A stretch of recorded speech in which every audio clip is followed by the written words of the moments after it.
Paano ko ba lalabasan ang ganitong sitwasyon sa buhay ko? Paano ko ba may itago ang baby sa sinapupunan ko? Paano ko ba tatapusin ang problema ko? Litong-lito, na ako. Magandang araw po Papa John.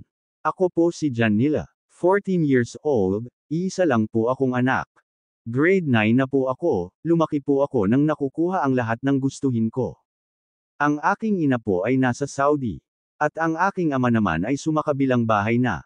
Pero kahit sumakabilang bahay na si Papa ay lagi pa din niya akong pinapasyalan sa bahay. Lagi niya pa rin ako tinitreat sa mga masasarap na kainan na kaming tatlo lang ni Lola. Si Papa ay may isa ding anak sa kanyang kinakasama ngayon. Si Jeric. At 12 years old na po siya. Ako po ay lumaki sa pangangalaga ng lolahin ko.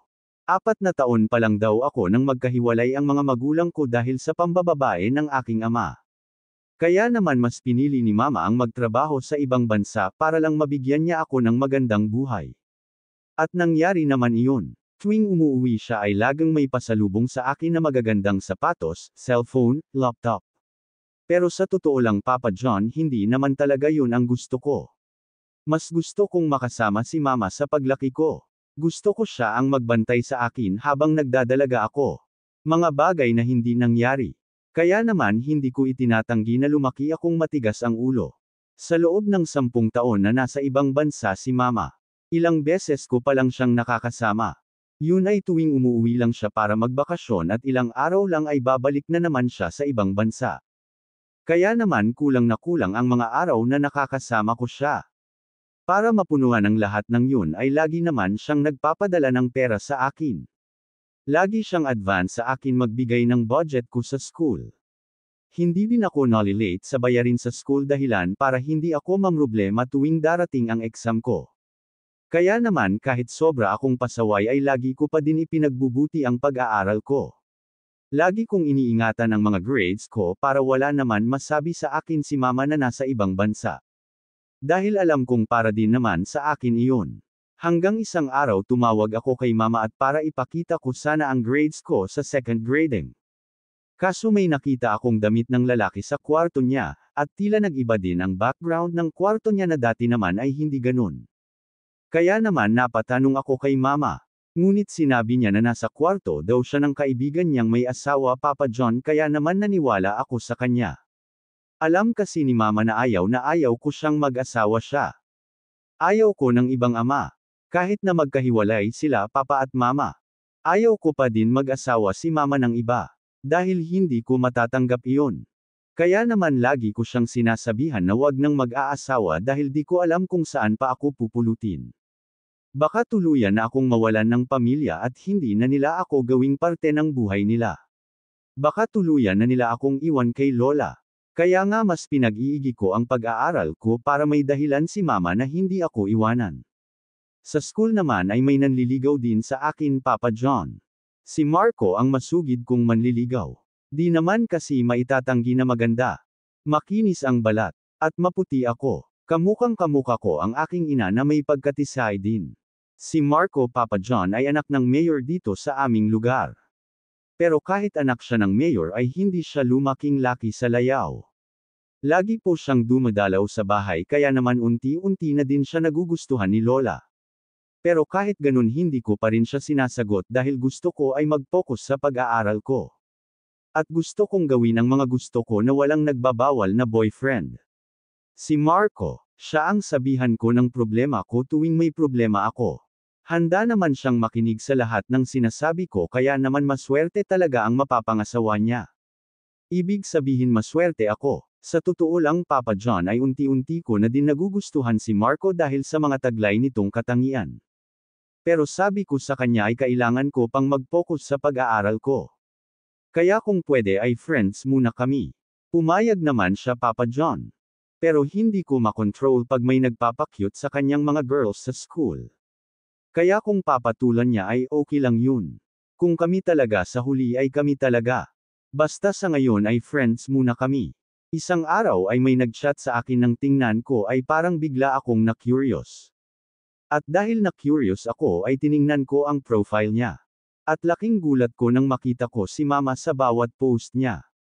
Post na magpapaiyak pala sa akin Papa John. Nakita ko sa post na tuwing umuwi siya ng Pinas ay gumagala silang dalawa ng lalaking iyon. Mga post na hindi sakin kinuwento ni mama. At may nakita din ako na batang lalaki. Di ko alam kung anak nila yun o anak nung lalaki lang. Kaya naman agad kung tinanong ang lalaki ni mama kung totoo na magkarelasyon sila. Pero hindi na ito nag-reply sa akin. Sa araw ding yun Papa John ay umiyak ako ng umiyak. Dahil baka mangyari na ang pinakang ayaw kong mangyari sa buhay ko. Buong araw akong nagkulong sa kwarto at hindi pumasok. Paulit-ulit na nagtanong sa akin si Lola. Kung anong nangyari sa akin. Pero hindi ko siya pinapansin. Saka ko na lang siya kakausapin pag nasa mood na ako. Pag ready na ako makipag-usap sa kanya. At dahil maghapon na akong nakakulong sa kwarto ay napilitan na din akong lumabas para kumain ng gabihan. Kaya naman napansin ni Lola ang mga mata kong namamaga. Ayaw ko sana siyang sagutin kaso baka sobra siyang mag-alala sa akin kaya pinilit kong makipag-usap sa kanya tungkol sa mga magulang ko. Kung ano ba ang dapat kong malaman? Kung ano ba ang nangyari at kung sino ang lalaking nakakasama niya tuwing umuwi siya? Bakit nilihim niya sakin ang lahat ng iyon? Ikinakahiya niya ba ako? Ayaw niya ba sakin? Mali ba na dumating ako sa buhay nila? Ngunit nang kinuwento ko kay Lola lahat, ay tila nabigla pa ito na parang walang nalalaman. Kaya naman, kakausapin daw ni Lola si Mama pag tumawag ito. Itatanong daw niya kung totoo ang nakita ko sa mga post. Agad akong napakalma dahil sa sinabi ng yun ni Lola. Ibig sabihin may kakampi ako at si Lola yun kaya naman napayakap ako kay Lola at nagpasalamat. Ang buong akala ko ay alam ni Lola na may lalaki si Mama. Pero wag daw muna akong mag-isip ng kung ano-ano. Dahil hindi ko pa daw nakakausap si Mama. Kaya wag ko daw pag-iisipan ng masama si Mama. At dahil doon ay inantay kong si Mama tumawag para malaman kung ano ang totoo.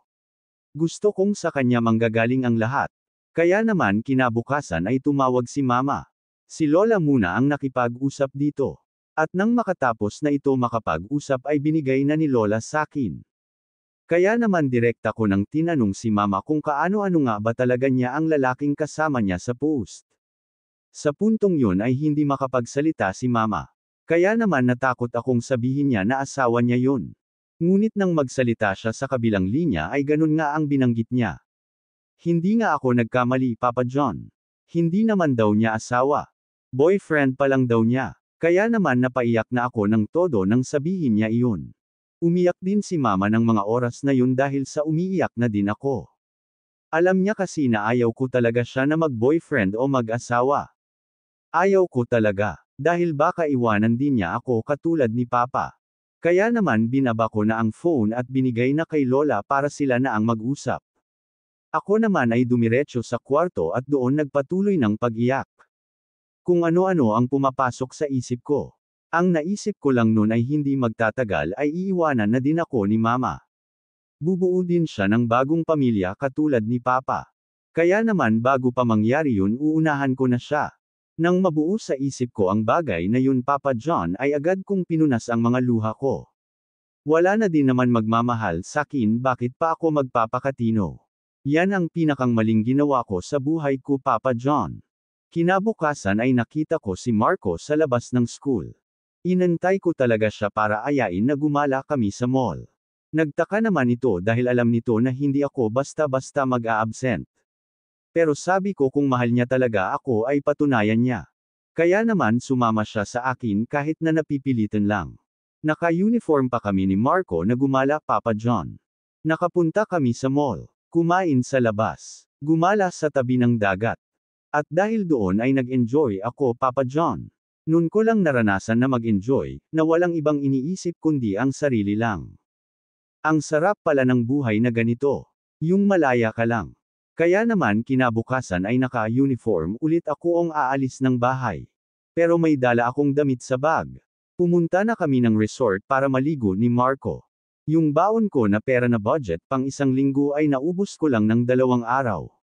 Si Marco naman ang gumagastos sa iba naming mga lakad. Unti-unti ay bumaba ang grades ko Papa John. Sa loob ng isang linggo ay halos 2 araw lang kami nakakapasok ni Marco dahilan para bumagsak ang mga grado namin. Pero okay lang sakin yun dahil hindi na mahalaga sa akin iyon. Ipinagpatuloy ko pa ang paglalakwatsa ko Papa John hanggang sa nagagalit na sakin ang magulang ni Marco. Pero kahit na ganun ay sumasama pa rin ito sa akin. Naging bad influence ako kay Marco Papa John. Si Lola naman ay namomroblema na din sakin. Hindi na daw ako nakikinig sa kanya. Hindi na daw niya ako kayang pagsabihan. Dahil ang tigas na daw ng ulo ko. Unti-unti ay may mga nakilala kami ni Marco. Mga students din na mahilig din magliwaliw at hindi siniseryoso ang pag-aaral nila. Kaya naman imbis na maghanap kami ng magandang tambayan ni Marco, ay doon na lang kami sumasama sa kanila paminsan-minsan. Hanggang sa isang araw, papasok na sana kami galing school nang ayain kami sa bahay ng isa namin classmate na si Budi. Si Budi ay classmate namin na lagi din naiiskandalo sa loob ng school. May gusto ito kay Marco pero hindi ko na lang pinapansin iyon.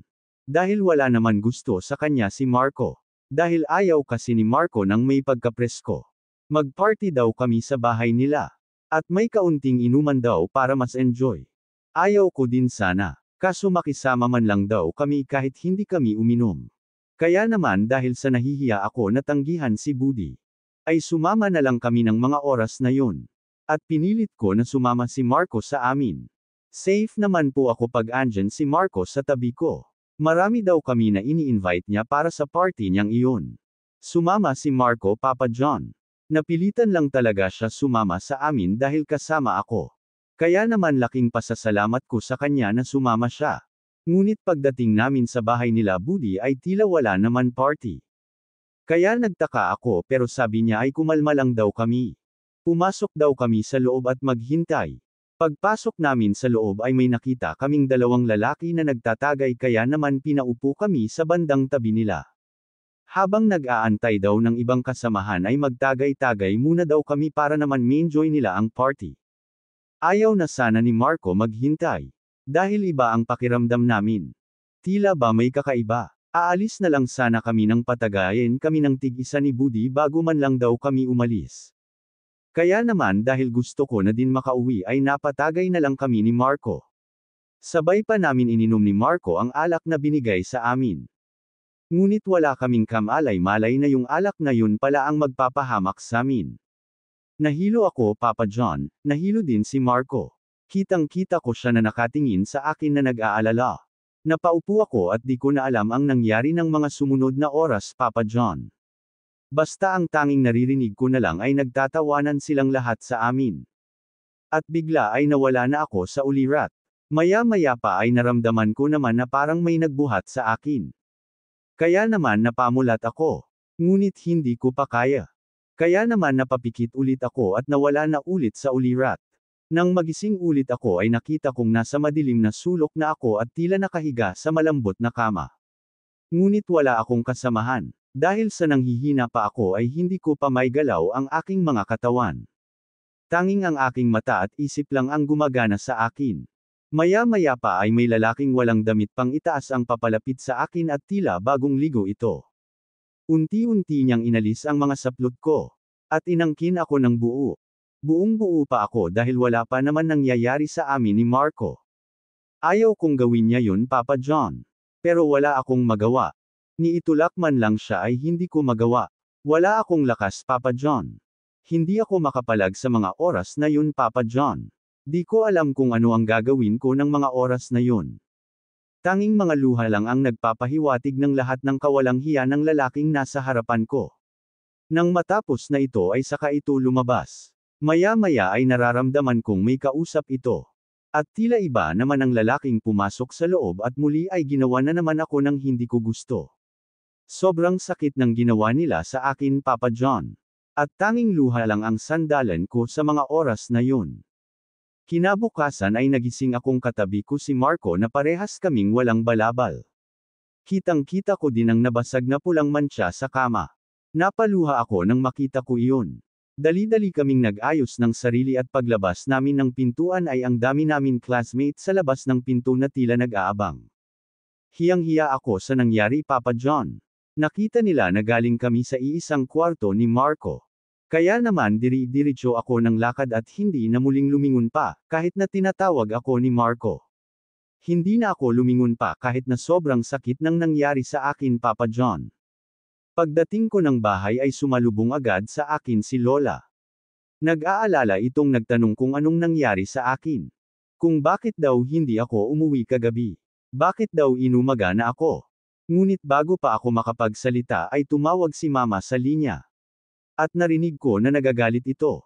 Kaya naman imbis na pag-alitan niya ako ay dumiretso ako ng kwarto para doon ilabas ang sama ng loob ko. Direng-diri ako sa sarili ko. Di ko na alam kung anong gagawin ko. Kundi umiyak ng umiyak.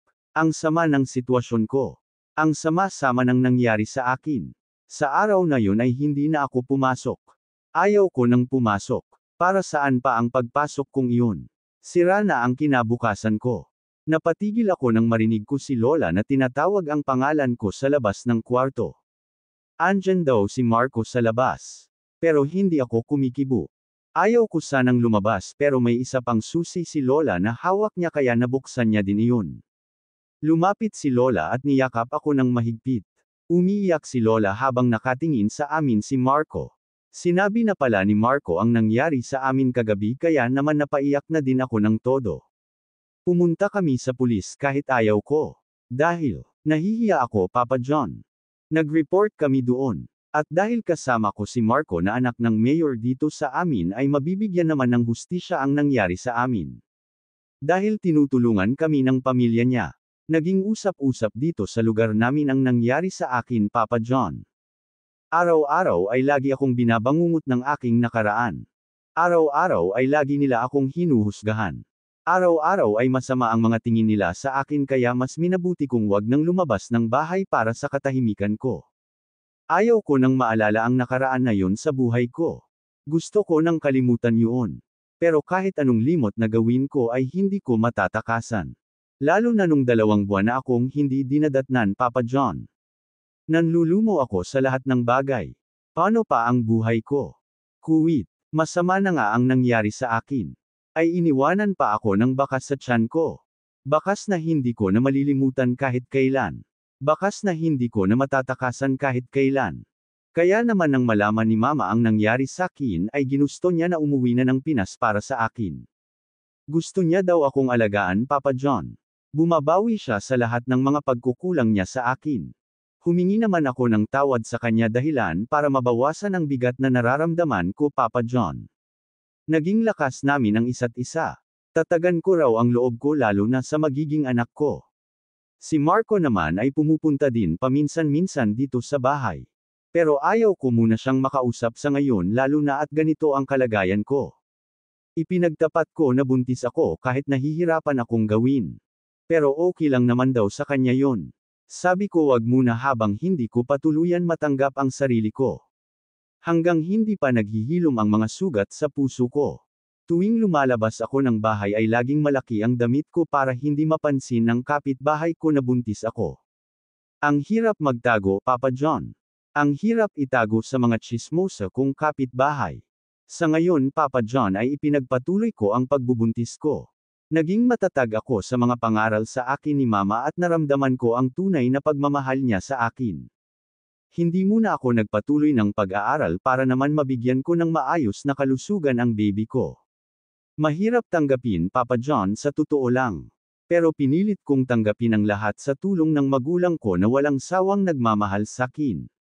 Nagsisisi ako sa lahat ng pagkukulang ko sa mama ko, na hindi ko man lang pinahalagahan ang paghihirap niya sa ibang bansa.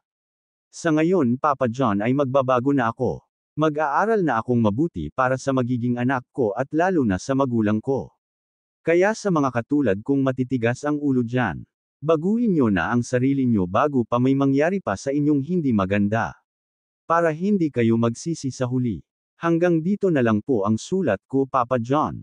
Maraming salamat po.